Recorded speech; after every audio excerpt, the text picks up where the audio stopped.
बहू को बेटी समझते हो या नौकरानी। पूरे 5 साल बाद अमित अमेरिका से लौटा था। अमेरिका में एक हर्बल प्रोडक्ट बनाने वाली कंपनी के लिए अमित काम करता था। अमित अपने देश अपने घर लौटकर काफ़ी खुश था। एयरपोर्ट पर उतरे ही अमित की नज़र अपने परिवार वालों को खोजने लगी। जल्दी ही उसे अपने माँ बाप, भाई भाभी, बड़ी बहन और खुद की 2 साल की बच्ची भी एयरपोर्ट पर खड़े नजर आईं। लेकिन उसकी नज़रें सीमा को खोज रही थी। वो सोचने लगा, ये सीमा मुझे मिलने क्यों नहीं आई, और ऊपर से उसने हमारी छोटी सी बच्ची को भी यहाँ भेज दिया। अमित एयरपोर्ट पर सबसे हंसी खुशी मिला। फिर उसने सीमा के बारे में पूछा तो उसकी दादी बोल पड़ी, भाई वो घर पर ही है, तुम्हारे लिए खाना तैयार कर रही है। वह तो आज ही तुम्हारे आने की खुशी में काम करने लगी है, वरना वो कोई काम करती कहाँ है। अमित ने अपनी बेटी को प्यार से उठा लिया, लेकिन उसकी बेटी उसे देखकर रोने लगी। लाओ मुझे दो, बच्ची को वह तुम्हें काफ़ी दिनों बाद देख रही है ना, इसलिए पहचान नहीं पा रही होगी। कहते हुए दीदी ने बच्ची को अपने पास ले लिया। सभी टैक्सी में बैठकर अपने घर की तरफ रवाना हुए। अमित अपने परिवार से मिलकर खुश था, लेकिन ये बात कि सीमा उसे एयरपोर्ट पर मिलने नहीं आई उसे काफ़ी परेशान कर रही थी। वो सोचने लगा, क्या खाना बनाना इतना ज़्यादा ज़रूरी था, मुझसे मिलने से भी ज़्यादा, और वो भी तब जब मैं 5 साल बाद वापस आया हूँ। इन्हीं ख्यालों में घर तक का आधा रास्ता बीत गया। अब उसकी बच्ची उसे देखकर रो नहीं रही थी, इसलिए अमित उसके साथ खेलने लगा। बाकी का आधा रास्ता भी खत्म हुआ और सब घर पहुंच गए। गाड़ी की आवाज़ सुन सीमा बालकनी में आकर खड़ी हो गई और अमित की तरफ देखने लगी। अमित भी जैसे ही गाड़ी से उतरा, उसने पहले दरवाजे की तरफ और बाद में बालकनी की तरफ नजरें घुमाई, जैसे वह सीमा को ही देखना चाहता है। अमित से नजरें मिलते ही सीमा के चेहरे पर मुस्कान झलक पड़ी। अमित भी उसे देखकर हल्के से मुस्कुरा दिया। सभी घर के अंदर आ गए। सीमा सबके लिए पानी लेकर आई और सभी को पानी देने के बाद फिर से किचन में चली गई चाय बनाने के लिए। थोड़ी देर तक सभी परिवार वालों से बातें करने के बाद अमित सीमा को बुलाने लगा। तभी माँ ने उसे बीच में टोकते हुए कहा, रहने दो उसे, किचन में थोड़ा काम कर लेने दो, बाद में अपने आप आ जाएगी। तुम बैठो यहाँ मेरे पास, वैसे भी कहाँ ज़्यादा काम करती है वह। अमित यही बात दूसरी बार सीमा के बारे में सुन रहा था। अब उसने सोचा कि मेरे परिवार वाले मुझसे झूठ थोड़ी बोलेंगे। हर दिन नहीं होता होगा उसको इतना काम, आज थोड़ा सा है, करने देते हैं, मैं बाद में उससे बात कर लूँगा। अमित अपने परिवार वालों में से बातचीत करने में मगन हो गया। एक के बाद एक रिश्तेदार और पड़ोसी अमित को मिलने आते रहे और सीमा को किचन से बाहर निकलने का समय ही नहीं मिला। सभी के लिए चाय बनाना, नाश्ता बनाना, यही करते करते शाम हो गई। शाम होते ही अकेली सीमा इस बड़े से परिवार का खाना बनाने में जुट गई। 2 घंटे बाद सभी परिवार वाले खाना खाने के लिए डाइनिंग टेबल पर बैठे थे, लेकिन सीमा नहीं। अमित चाहता था कि सीमा भी उसके साथ बैठकर खाना खाए, लेकिन फिर माँ ने कहा, अगर वह भी खाना खाने बैठ जाएगी तो सबको परोसेगा कौन। सभी के खाना खाने के बाद सीमा ने अकेले खाना खाया। रात को सोने के वक्त अमित और सीमा अच्छे से मिल पाए। अमित सीमा के साथ काफ़ी बातें करना चाहता था, लेकिन वह उसके चेहरे पर थकान और नींद अच्छे से देख पा रहा था, इसलिए उसने सीमा को परेशान न करने का फैसला किया और उसने सोने दिया। सीमा सोने ही वाली थी कि उसकी छोटी बच्ची रोने लगी, तो सीमा तुरंत उठकर बैठ गई और उसको दूध पिलाने के लिए चली गई। अमित कब सो गया उसे पता ही नहीं चला।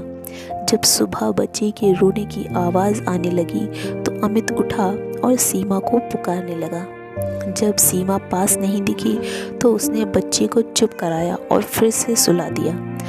अमित बाद में सीमा को देखने लगा तो सीमा उसे फिर से किचन में मिली, जो सुबह सुबह ही जल्दी उठकर घर वालों के चाय नाश्ते की तैयारी में लग गई थी। अब अमित सोचने लगा, माँ और दीदी तो कहती थी कि सीमा ज़्यादा काम नहीं करती, लेकिन जो मैं देख रहा हूँ वो तो कुछ और ही है। अमित अब समझ गया था, पर वो अपनी माँ को ऐसा नहीं बोल सकता था कि सीमा से ज़्यादा काम ना कराया करो। इसलिए अब उसने खुद ही सीमा की मदद करना शुरू कर दिया था।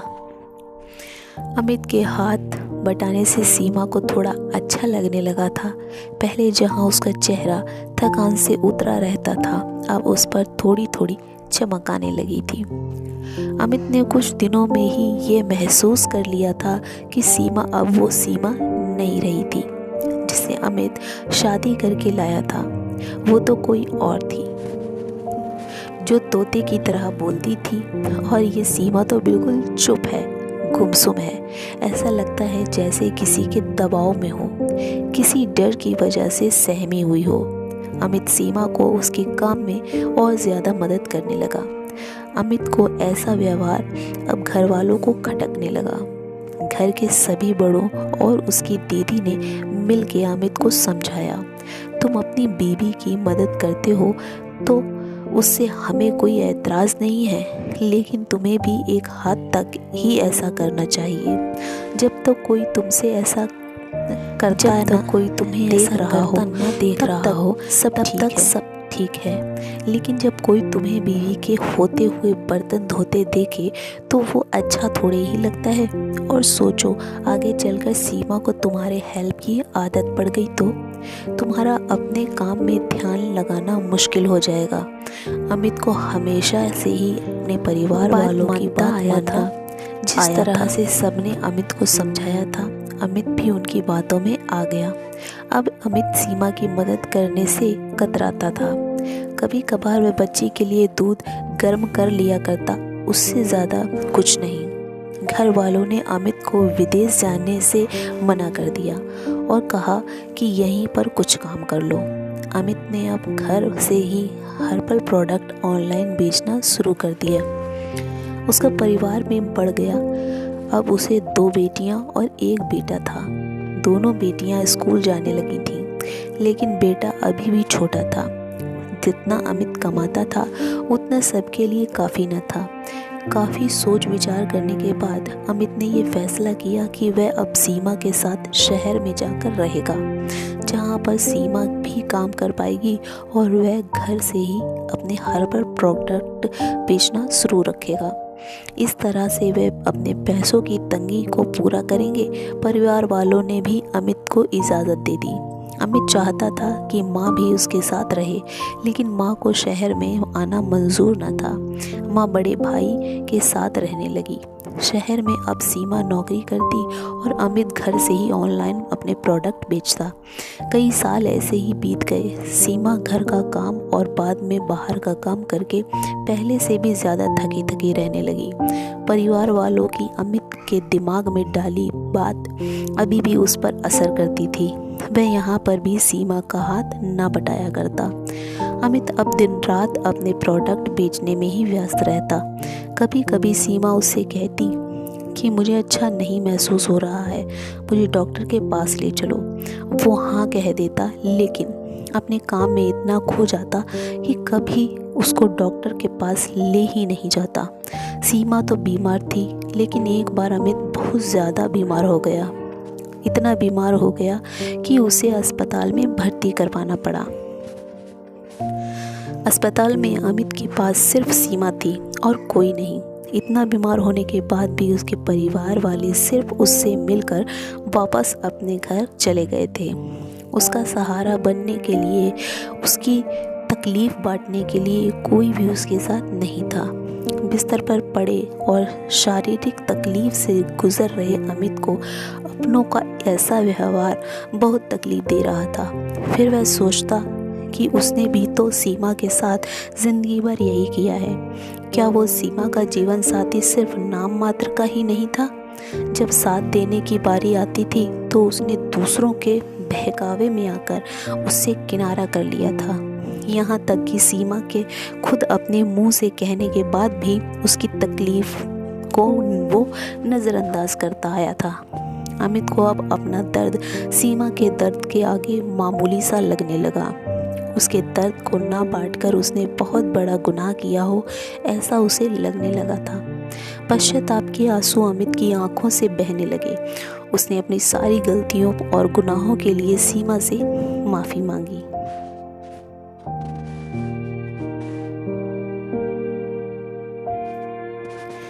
दोस्तों, जीवन साथी का मतलब होता है जीवन के हर उतार चढ़ाव में, जीवन के हर मोड़ में जो साथ दे। साथ होने और साथ देने में उतना ही फर्क होता है जितना सिर्फ वादा करने में और सचमुच वादा निभाने में होता है।